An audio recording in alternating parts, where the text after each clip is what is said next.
What's up? It's Sean Linda from Two Black Guys with Good Credit. If managed supply runs is still on your to-do list, here's your sign to upgrade. Walmart Business has the tech, tools, and services that make it ridiculously easy to stock up for your office or team. Think scheduled deliveries, multi-user accounts, and even IT setup.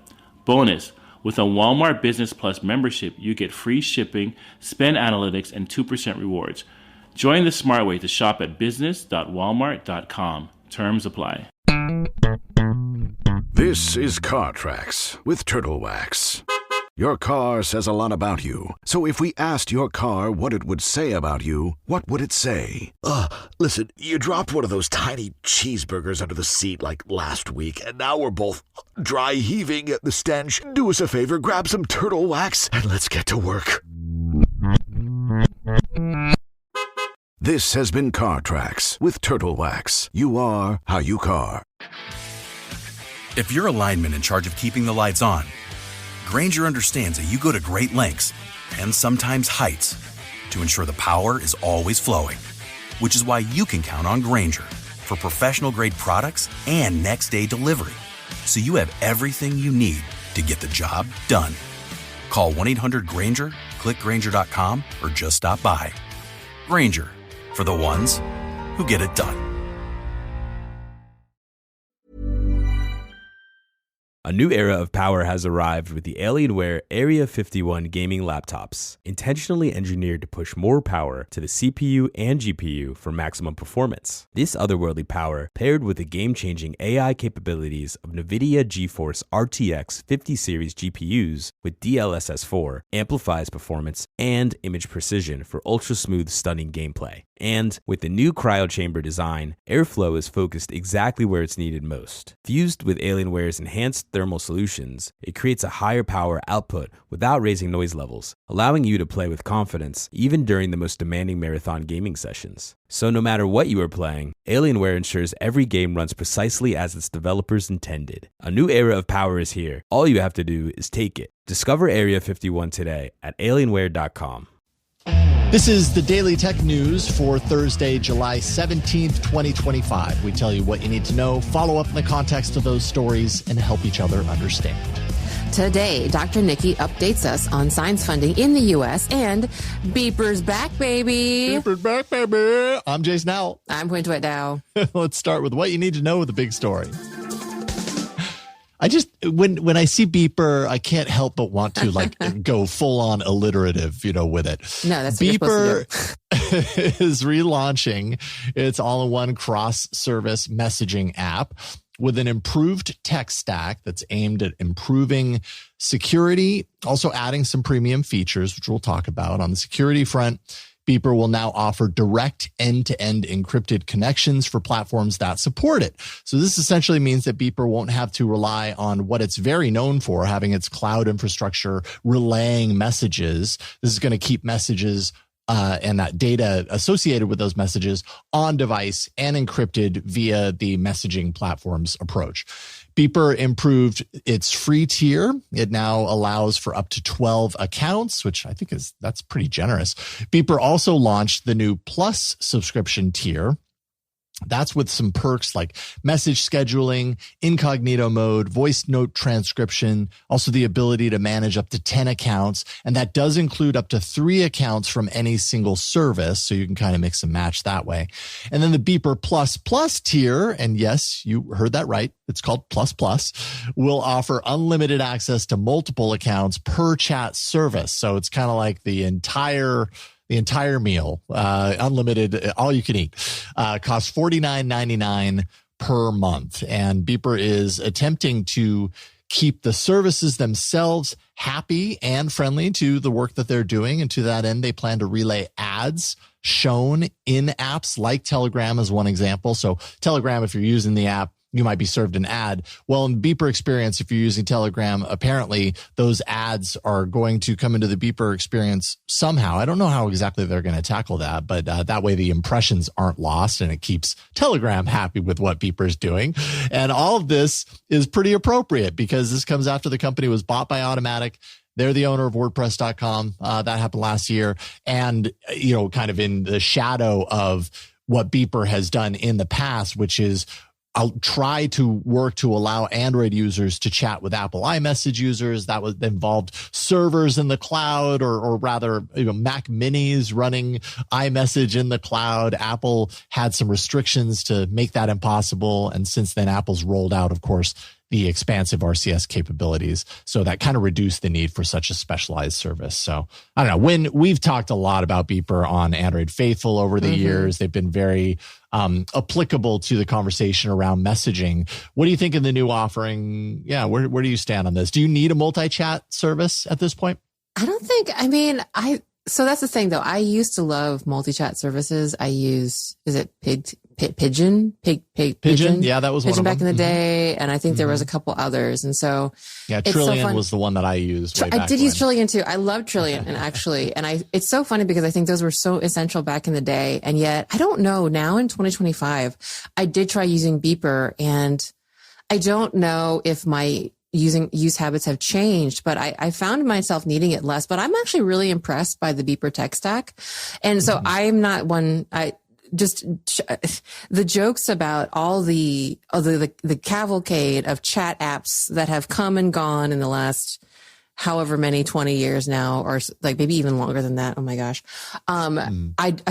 They're hard things to build. And the fact that they did this, keeping everything on device more or less, and having end-to-end encryptions and supporting up to how many ever services actually feels like very impressive to me. I mean, it sounds like the team was pretty big at 30 plus combined. And so to offer all of these different services across several different clients is a pretty tough job, technically speaking. So I give them a lot of props for that. I mean, like that's one of the reasons why, we tend to rely on cloud services a lot. In software, is just because a lot of the business logic, we call it, a lot of like the actual work, it's easy to kind of combine it in one place so that you have a consistent experience. You don't have to write the same logic over and over again, but they've taken the burden on themselves to create like end-to-end encrypted, and that it keeps it on device. So I think I love that, because so often it's easy to be like, well, this is going to be really hard. It's going to be a lot of support. It's going to be a lot of like person power. So I actually congratulate them. I feel like that's one thing that Beeper always, and through the whole iOS, iMessage saga, they just seem very willing to do the work and make something happen. And so I think, if anything, especially as an engineer, I appreciate the chutzpah, the moxie that it takes to do this. And they don't seem to have a problem picking the scab. They're like, they what? don't. Let's not pick away the scab. So what's fascinating to me also is the idea that, hey, we actually want to play nice. So, and because Telegram is open source, I wonder to what extent they looked at the open source code, saw where like the ad relay, the ads were happening, curious about that. And then kind of ported that over to clients. And I kind of love that, because that's, it's hard to describe, again, the amount of effort and care it would take to do just that. But that's like, I feel like the one thing sounds like it would be really challenging. It's challenging. When I read that, I was like, we don't normally hear of apps like this relaying the ads like that. And presumably they're not getting a cut, of course, because they're Telegram ads. That was a question that I had for sure. I mean, I wouldn't think so, because they're basically pulling the users out of the apps. If they truly want those services to be okay with what they're doing, then I guess they wouldn't suddenly say, and we could take a portion of the pie. Yeah. So that just feels like, oh man, we just want to exist. We just want to provide this experience. We're going to play ball with whatever y'all need to do to make money. We're not going to like that. And that's like, I think that's really cool. I don't know. Like it feels like Beeper's mission is just, we want to do this thing. We want to make chat easier for everyone, and we're going to do whatever it takes. So that's just what it communicates to me. Maybe I'm just being like extra geeky about it because I'm a software developer, but I think that is so interesting. And of course, the elephant in the room is iMessage, and it seems like I less don't necessary now, right? Yeah, and but it seems like they're trying to do it in a way that doesn't get them in trouble like last time. Just like, hey, because they keep getting into trouble, that there's been, and I think what I appreciate about Beeper is that the multiple times that they've tried and then hit a roadblock, and then tried and then hit a roadblock, because like I said, we've talked about this company for quite a while now. I give them a lot of credit for never hitting the point where they were like, I guess this just doesn't work. I think the point that you brought up though, at the very beginning about about the too many messaging apps problem. I think it's really interesting that over time, I can at least speak for myself. Over time, I have not had less platforms that I find myself chatting on. I've definitely found myself on more platforms chatting, be it true messaging apps, be it social services or social media services that have chats and DMs integrated and everything. I have an entire folder on my home screen that is filled with social/messaging, and it's huge. Yeah. And so I would think that facing the most amount of destinations for my chats than I ever have, that an app like this would be appealing to me. And yet anytime, like you said, anytime I try Beeper or try apps like it now, I'm kind of like, I'll just stick with the other. And I don't know why that is. Like it's overly complicated. I should want everything to be unified in a single place, but for some reason I don't. And I don't know why. Is it because it maybe we like mentally segment certain chat applications to certain things? Like certainly I don't really want my Instagram DMs in with my personal family, because half the time there's someone trying to sell me something, or the fraudness that is being a woman on the internet. But then also I assume I don't know, I speak to certain people on WhatsApp for a very particular reason. I speak to most of my family in Signal, just I just wonder there's certain very active messaging platforms, and then there's kind of almost passive messaging platforms. Yeah, exactly. I don't really DM with people who are really close to me in Instagram. Yet fair, I get a lot of incoming messages or updates, to things that I posted there. I have a lot of messaging activity that happens on Instagram, but it's not the same. It's not like communicating with you in, in Discord or Slack or something like that. So that's probably a part of it. But anyways, maybe fascinating nonetheless.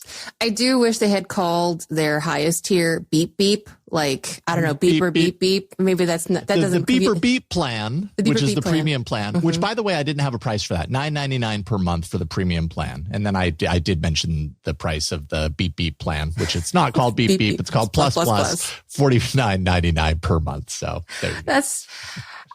And that's another thing. I appreciate that they're working so hard and offering you quite a bit for what they're charging. Because I know $50 a month might seem a lot, but if you need it, then maybe it's worth it. Sounds like you're a power user at that point. Yeah, totally. You might find value for it. Yeah, it's kind of like the social services they're the services that manage scheduling across many different platforms for you. You'll pay a lot for that if you're doing that a lot, and you have to you always have to switch between and everything. So see, that makes sense though, like Buffer and things like that. I presume you, Jason, are having to do a lot of that these days, copy. I'm very much on the fence right now of possibly pulling a trigger on something to manage it, just because it is very complicated, and I do have to pay for that, $30 a month for, I can't remember the one that I'm looking at right now. And that's a pricey service, but how much time do you spend? At the end of the day, that's what Beeper is relying on here. How much time are you spending going between the cognitive load and everything? Yeah. Anyways. That's Beeper. All right. Well, we'll see how Beeper does with this new rollout. We wish them luck. I wish them well. Gosh, good speed on your mission to bring all the chats together. But we are brought together. Our DTNS is made possible by you, the listener. We want to take the time to thank Justin Zellers, Carmine Bailey, Chris Beneteau, and welcome a new patron, C. Jobling. We're so sorry. Please let us know. Right. Sound right? We do our best, but we love you. Thank you for being here. Picture this. You're in the garage, hands covered in grease, just finished up tuning your engine with a part you found on eBay, and you realize, you know what? I could also use new brakes. So where do you go next? Back to eBay. You can find anything there. It's unreal. Wipers, headlights, even cold air intakes. It's all there. And you've got eBay Guaranteed Fit. You order a part, and if it doesn't fit, send it back. Simple as that. Look, DIY fixes can be major. Doesn't matter if it's just maintenance or a major mod. You got it, especially when things are guaranteed to fit. So when you dive into your next car project, start with eBay. All the parts you need at prices you'll love. Guaranteed to fit every time. eBay. Things people love. As the main character of your life, you know how important it is to make the right choices for you, and how sweet it is to feel good about your decisions. With the State Farm Personal Price Plan, you have options to help create an affordable price for you, so you can continue living your best life. Talk to a State Farm agent today to learn how you can choose to bundle and save with the Personal Price Plan. Like a good neighbor, State Farm is there. Prices are based on rating plans that vary by state. Coverage options are selected by the customer. Availability, amount of discounts and savings, and eligibility vary by state. If you work as a manufacturing facilities engineer, installing a new piece of equipment can be as complex as the machinery itself. From prep work to alignment and testing, it's your team's job to put it all together. That's why it's good to have Grainger on your side. With industrial-grade products and next-day delivery, Grainger helps ensure you have everything you need close at hand through every step of the installation. Call 1-800-GRAINGER, click Grainger.com, or just stop by. Grainger, for the ones who get it done. Asking questions doesn't make one a difficult patient. It makes you an advocate for you. Life can be hard enough. So what do you do when you receive a medical diagnosis that changes everything? How do you navigate feeling like you have to fight to be heard when it comes to your health? These are big, scary questions, and there's no one-size-fits-all answer. That's why BetterHelp teamed up with host and licensed therapist Hesu Joe to create Mind If We Talk, a new podcast that looks at life's difficult moments through the lens of therapy.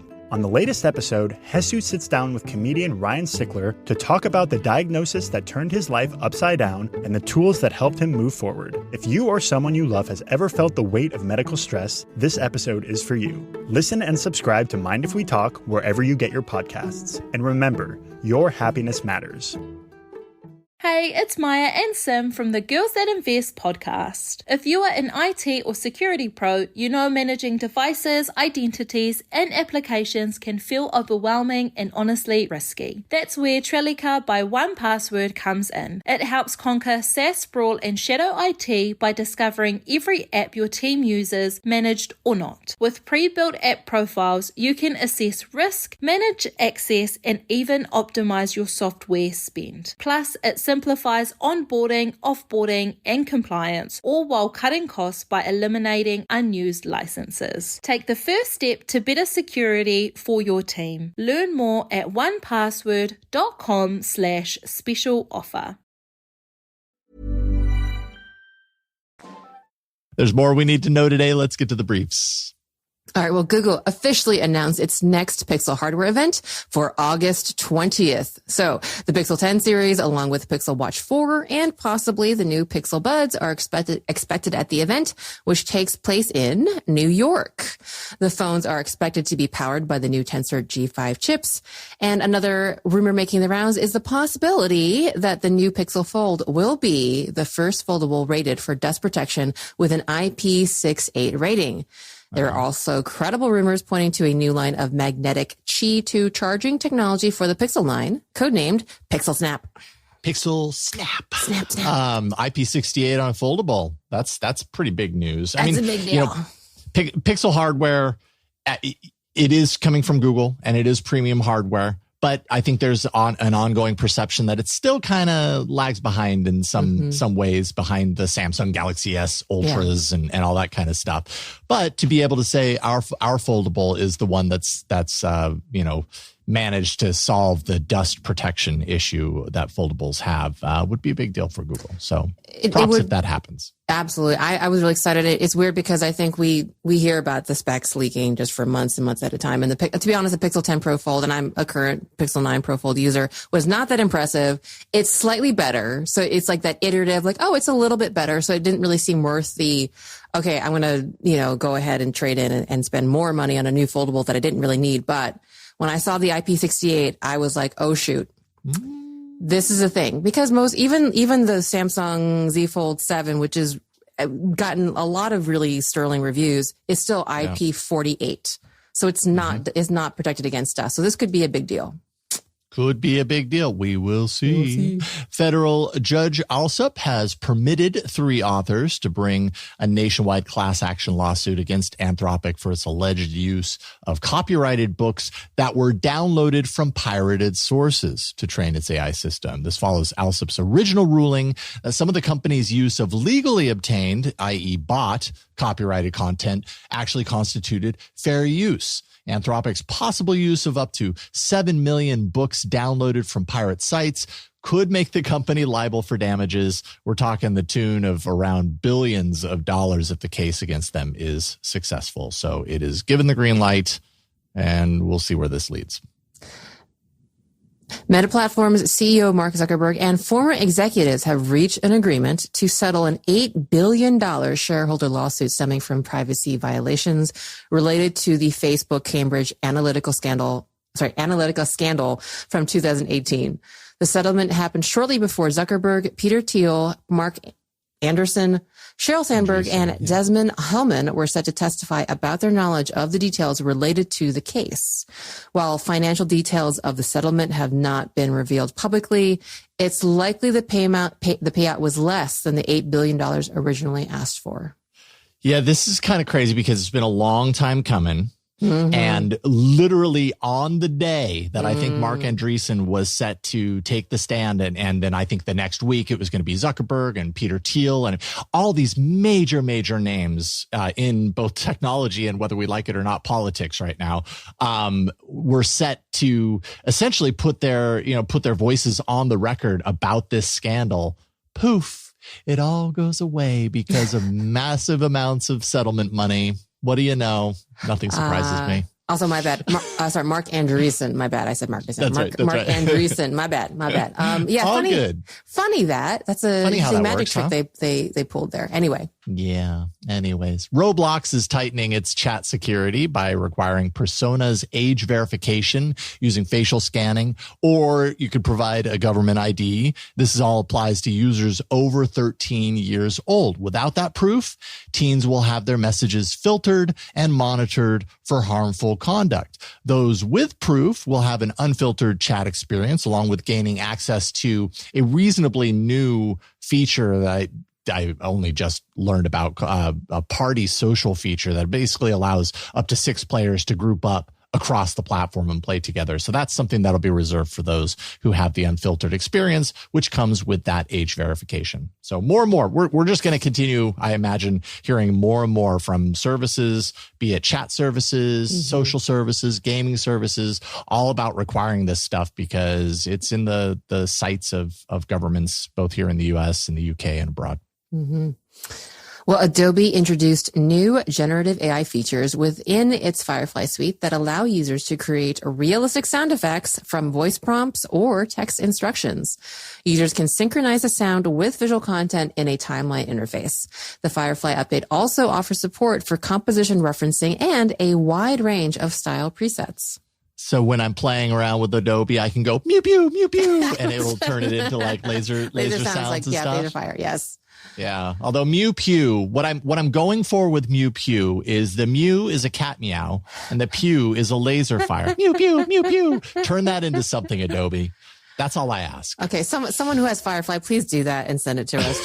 Just I need to hear this now that Jason said it. I need to hear it. And by the way, I'm pretty sure like maybe 5 or 10% of the listeners got that. That's a deep Buzz Out Loud cut. Just saying. Oh, okay. Just throwing that out all right. there. I didn't get it. My bad. That is a Veronica Belmont reference. If you have been around long enough to check out Buzz Out Loud, you know the Mew Pew.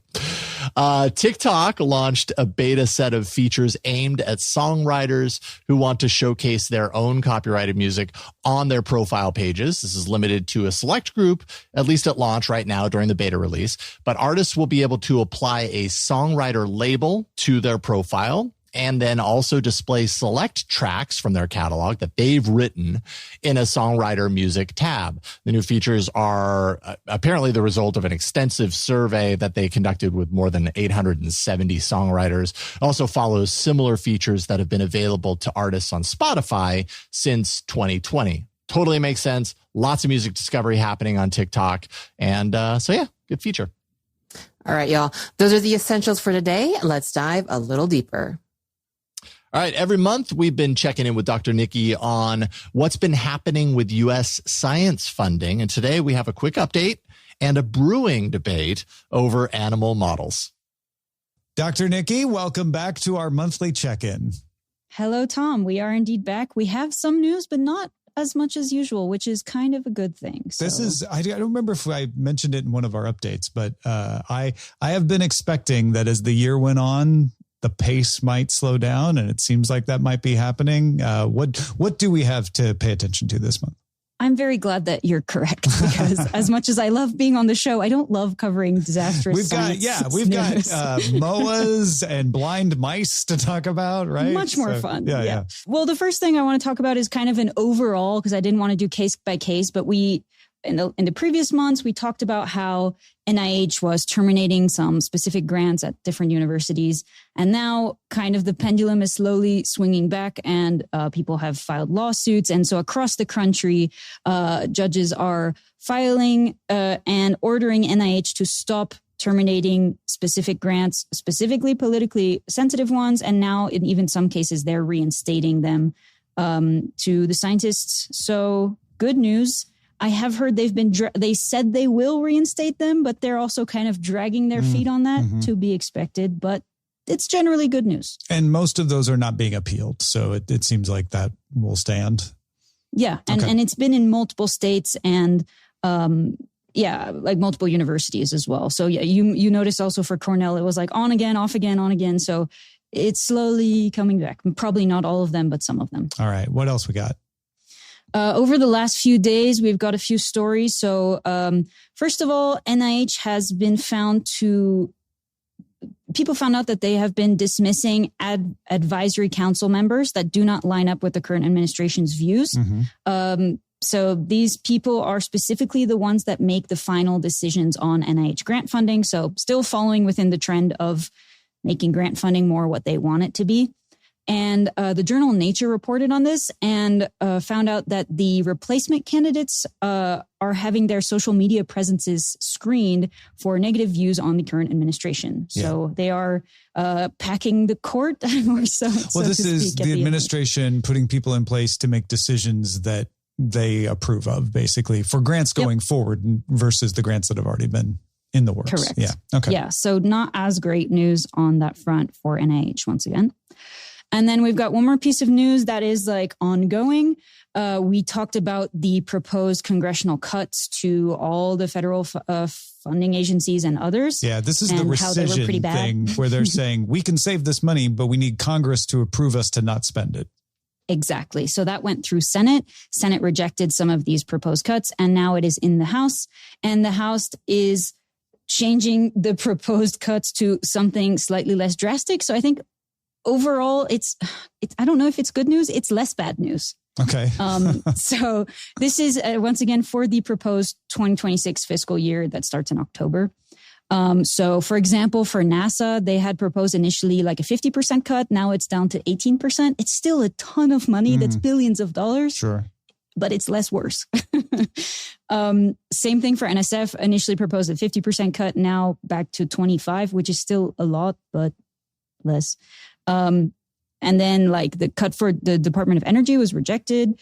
So far, U.S. Fish and Wildlife, I don't think I had covered, but initially had a proposed 32% cut. This is, the people that overview protected endangered species and things like that, down to 6%. And then we've got the EPA, a proposed 54%. Now the proposal is 23%. Yep. So lots of cuts, smaller than initially, which we had expected. And I think you had commented on that. And now we're just waiting for the House's final vote to see if that's actually going to be the case, or maybe will be less or more. And we're all holding our breath, at least those of us applying for grants from NSF. Course. And the other thing to consider when you think about this is this amount of money, the 9-point-something billion that was originally in the rescission bill is a small percentage, like a vanishingly small percentage of the federal budget. So if you're someone who's like, well, I want the government to save money, changing this percentage doesn't have much of an effect on the overall government budget, especially because they just passed another bill which increases spending in other areas. So a lot of this is performative and doesn't have a big impact on the bottom line of the federal government. I think the goals are different. I mean, from what we've been seeing, it looks like reducing or tempering down research, from my point of view, scientific research seems to be more the goal, and pulling money is the quickest way to do that, right? So it's not exactly about balancing the budget. It seems to be the case. Yeah. Now we've got one last story here that's kind of the major updates, but this one's brewing. It's not something that has happened yet, but it's a debate that could affect future funding. Tell me about this one. Yeah, let me lay the groundwork for this. So last week at a workshop, one of the interim directors of the NIH announced that from starting then, early July, future funding opportunities would no longer include research that exclusively uses animal models. So, and that's kind of all we know about this. Instead, they want to encourage new approach methodologies, NAMs, as they call them, things like computer modeling and AI not defined in this instance, things like organoids, which are organs made up of stem cells that are in the lab. If you've ever seen them, they're very cool. They're clear. Oh, yeah. I think they're really interesting. But so when you say animal models, I'm sure a lot of people thought you meant a generative model or a computer model, right? I should probably precise. Yeah, I mean like mice. Explain the difference here. Yeah, so I do goat research. So my goats are my animal model for Alzheimer's disease. And then there's mice and rats. And those are the most commonly used animal models that we use for drug testing, anything from behavioral testing to I don't know, different genetic lines and all these things that animals are used for in research. NIH wants to reduce, if not eliminate that, although we haven't really been given clarification. And this applies obviously to actual testing, like you said, but also just observation, where you keep some goats around and see what they do, or maybe take a biopsy to see what the DNA is like or whatever. There's a whole spectrum of what that could be, which is why I find this pretty concerning. Specifically, they didn't give detail on the timeline. They didn't say if it was starting today or in 50 years. They were just throwing it out there like a bomb.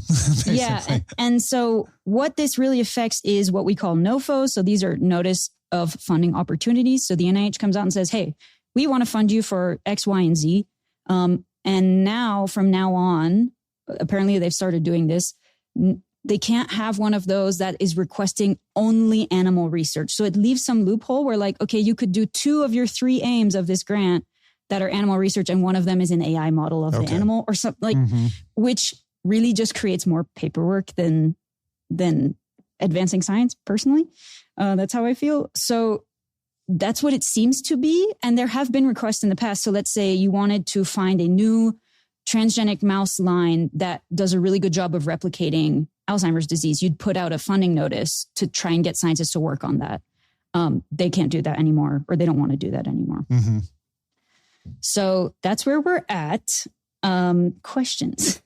Yeah. So what kind of effect would this have? So it obviously is having an immediate chilling effect, but it doesn't actually stop using animal models. I can tell you just from Daily Tech News Show that I don't think the computer models we have, while they're very useful, are a replacement for direct observation. And I know you agree with that. Yeah. What other effects would happen if this were to become the case? Well, I do want to talk about that. For example, they said AI or computer modeling. This one kind of falls under this new directives that they have. They want to do a lot more AI research, and I'm not sure they know exactly what they mean by AI. Yeah, they're leaving it pretty broad. Right, because with any kind of computer modeling, you can only feed it data that we already know and have collected through research, and they're not capable of coming up with their own new experiments or information. They can tell you, oh, these gaps are missing from what you've told me.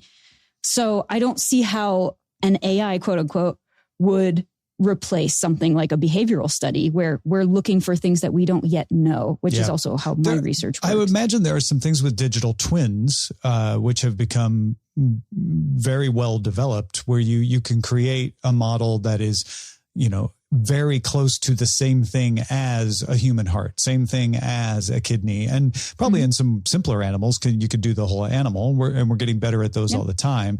But again, those are for how the systems work, how the biology works, not the behavior. Yeah, and AI is really great for doing a lot of manual labor. And we talked about how the latest chemistry Nobel Prize was AI related, right? Like they used AI to screen a bunch of drugs against a bunch of proteins. That's a really good AI thing. Take A, match B 5 million times and see if any of it works, right? But that works because it's math based. Mm-hmm. If I'm going on my goats and I want to see if exposed to a certain behavior, they develop a certain disease, and I don't know whether it's going to happen or not, AI will also not know whether it's going to happen or not and what it's going to look like. And neither will something like an organoid, which is again like these like stem cell based organs, which are great for, I want to inject a drug into this heart and see if it beats faster, but not, I don't know what's going to happen. Yeah. Or we also have like organs on a chip, which is kind of like similar to what you were saying, where they like replicate things that we already know about these models. And I actually overall think it's really great to encourage non-animal models ethically. Like animal modeling has its ethical concerns, but we're not really there yet, or else we would already be doing it. That's kind of the point of contention where I'm like, we all want to do this, but we don't have the technology. It leaves aside a lot of ethical considerations, and it's cheaper. It's way cheaper. Yeah, no, that makes sense. And if you want to continue to make more digital twins, you need to have the actual model, the actual physical model to research off of and test and make sure that it works. So, So again, this is not something that has happened. It's something that was thrown out and has had real effects. Don't get me wrong, but it hasn't been set down yet. So, well, apparently all future grant requests going forward will be of this order. But it wasn't. It's not retroactive. I'm going on what you said earlier, right? It's not an actual directive. So it's not a directive, but it doesn't have to be. So they can just decide we don't want to request any more animal grants. And that is so far, like we haven't seen any in the last week that have come out requesting only animal grants. Some of the people talking about it mitigated their claims and they're like, don't worry, we're not phasing out animal research right now. And then some other people said, we're definitely phasing out animal research right now. Yeah, well, I think when I say it's not written down yet, I'm not saying that as a don't worry. I'm saying that as a like, we kind of don't know what it means. Yeah. Right? We don't have a reference document to look at. Yeah, and I think this is actually a good decision if it were to be implemented over like 2 decades and highly supported with funding specifically for transitioning to non-animal models. But it seems like they're just being like yoinking opportunities instead, which is a little bit less constructive. And, again, my research is on animal models. I have no idea how I would find out what goats do if I don't have goats. If you can't watch the goats. How do I do that? I don't know. No, I got it. Yeah. Well, Niki, thank you so much for bringing all of this information to us. If folks want to follow more of what you do, where should they go?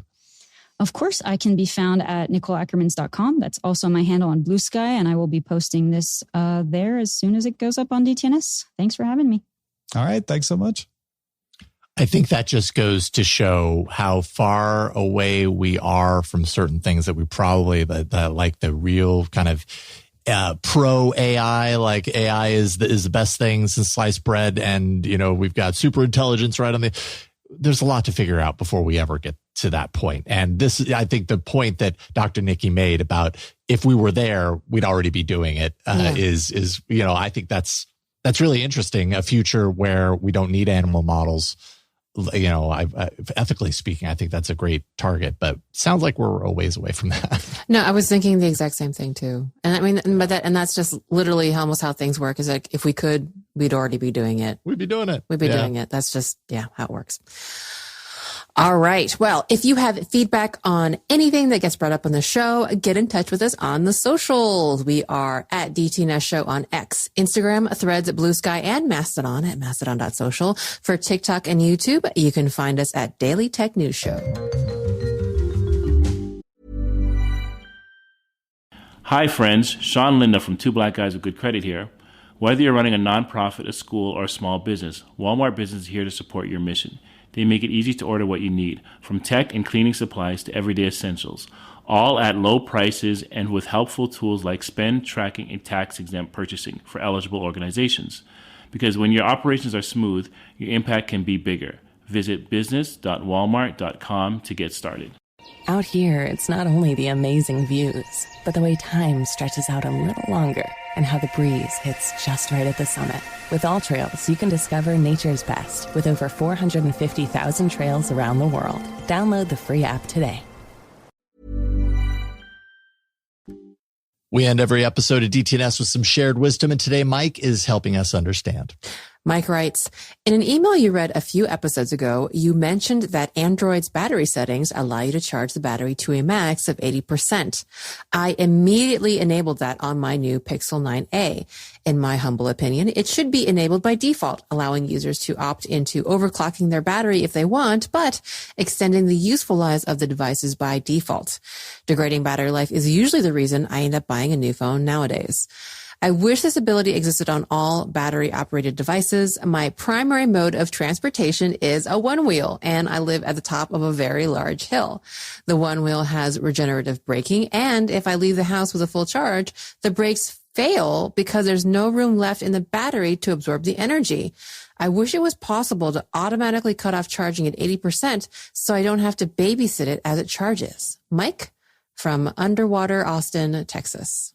God, that sounds like a risky reason. Yeah, the brakes fail and you live at the top of the hill. Those two things do not compute for me. That's a challenge.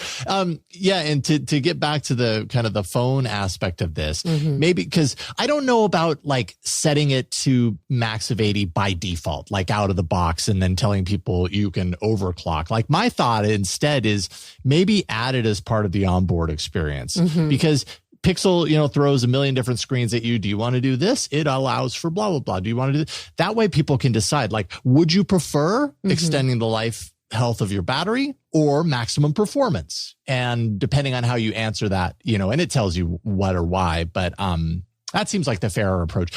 Automatically dinging it down to 80%, I don't know. That seems like a little overkill. I get where he's coming from because the battery life is really incredibly important, but maybe giving people choice. That's, choice from the onset. That's what I would push for. I would also say that knowing how companies work, that either in the more generous perspective, that there might be some legal, like something around marketing legal about what you say something is and what it is when it gets to the consumer. Possibly, maybe, I don't know. There's some weird something about that. The other thing less charitable is that companies basically, like, hardware gets sold on the spec. Like, I mean, that's like, we have these little tiny spec wars. And so if they're giving you a phone that's by default charging to 80%, and then maybe that ties in again into more of a legal argument. They're still giving you a phone that's slightly worse than it could possibly be. So there might be something hard to communicate that. It'd be hard to communicate that. So I think more companies just be like, you got this big stonking battery, What and do they just want to do with it? What do you want to do? What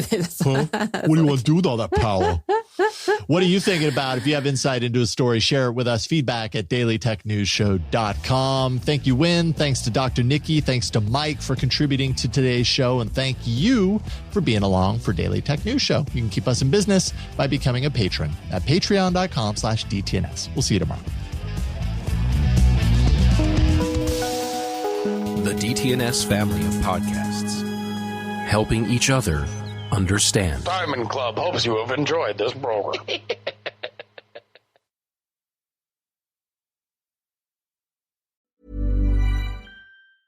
Checking off the boxes on your to-do list is a great feeling. That's why a State Farm agent is there to help you choose a coverage option that's right for you. Whether you're getting a new house, car, boat, or RV, helping protect it is important. And State Farm is there to help you choose the coverage you need, whether you prefer talking in person, on the phone, or using the award-winning app. And with so many coverage options, it's nice knowing you have help finding coverage that best fits your needs, so you can continue to focus on what's most important to you. Like a good neighbor, State Farm is there. Hey, it's Maya and Sim from the Girls That Invest podcast. If you are an IT or security pro, you know managing devices, identities, and applications can feel overwhelming and honestly risky. That's where Trellica by 1Password comes in. It helps conquer SaaS sprawl and shadow IT by discovering every app your team uses, managed or not. With pre-built app profiles, you can assess risk, manage access, and even optimize your software spend. Plus, it simplifies onboarding, offboarding, and compliance, all while cutting costs by eliminating unused licenses. Take the first step to better security for your team. Learn more at onepassword.com/special offer.